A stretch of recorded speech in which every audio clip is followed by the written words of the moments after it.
Okay, so for today's design portion, we're going to cover an introduction into human-centered design. So let's get started.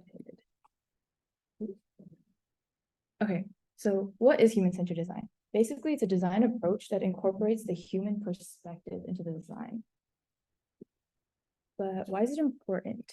So it helps us understand how human perspective can be integrated into your designs, so they're actually useful to use. Like, for instance, if you create a really cool, really aesthetic website, but it's really difficult to navigate, it might not be as successful as a product as it could be.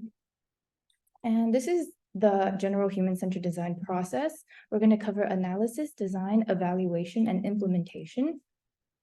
So starting off with analysis, it's going to cover user research and defining the problem space with how might we question. And then for design, we're going to cover the ideation process. Evaluation is going to cover user testing.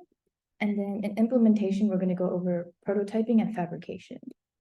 So for user research, some of the most popular methods are going to include interviews and surveys. Those are the top two most common ones.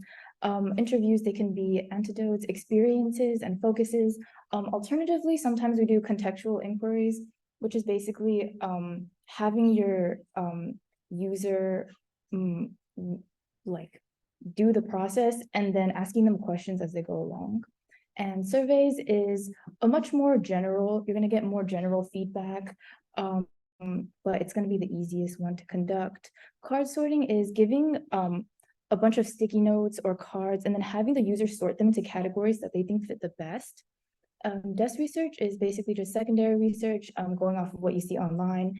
Ethnographic research is, again, an observation type of research. So you're going to watch the person interact with the prototype and use the prototype, ask some questions along with that as well. So 3 rules of thumb is empathy, neutrality, and simplicity while you do the user testing process. And after conducting all the research, you want to put all your insights into how might we question. So this is going to be narrowing down the problem and narrowing down exactly what you want to solve. So now we move on to the ideation process.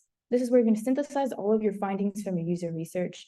And you want to focus on whether there's clear groups of users with similar experiences.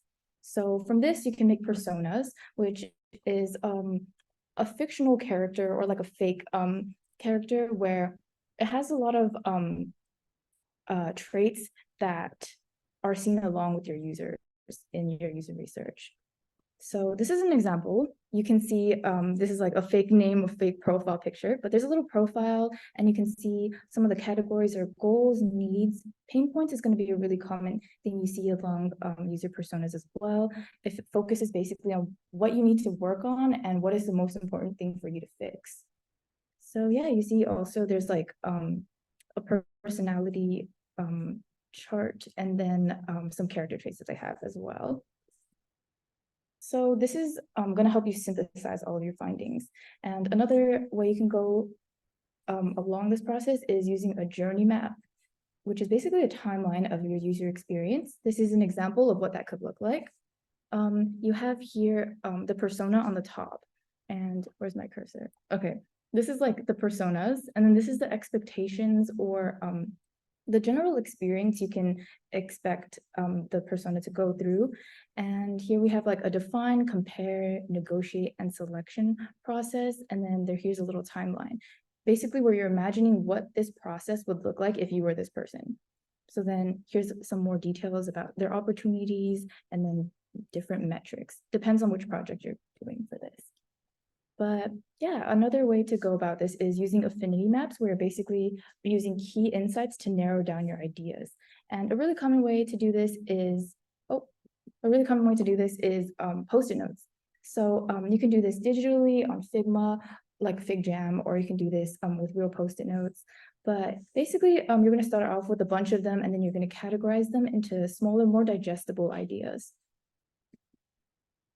And again, a rule of thumb for this process is to be empathetic, because first, when you go into a project, sometimes you might have an idea of what you want to have the final project look like, but you want to consider the user needs to go forward to the final product. And also make sure to be observant. You want to notice when there's repetition or trends that happen, and you want to group them together to go forward to your insights. And then also you want to be open. You want to think about what you haven't considered, and you want to be inclusive and think about who you haven't considered as well. So moving on to user testing, here are some methods. You can use guerrilla testing, which is basically really common method, but it's just like going up to random people in public and then asking them to test your product. A pain point with this one though is that it might be difficult to conduct them on a mass scale, because then you're going to have to go up to a lot of random people. It's a little bit more difficult. But if you want to go more in depth and then have more personal testing methods, you can try to do contextual inquiry. We covered that earlier. It's the one where you watch someone work with this product and then you ask them questions along the way. Also, there's moderated usability testings, which is really similar, but they're going to be supervised tasks that you ask them to do. And then for larger scale testing, you can try to do remote usability tests or unmoderated user tests. So for the last step, we have prototyping and fabrication. This is what it typically looks like if you're working on a digital interface.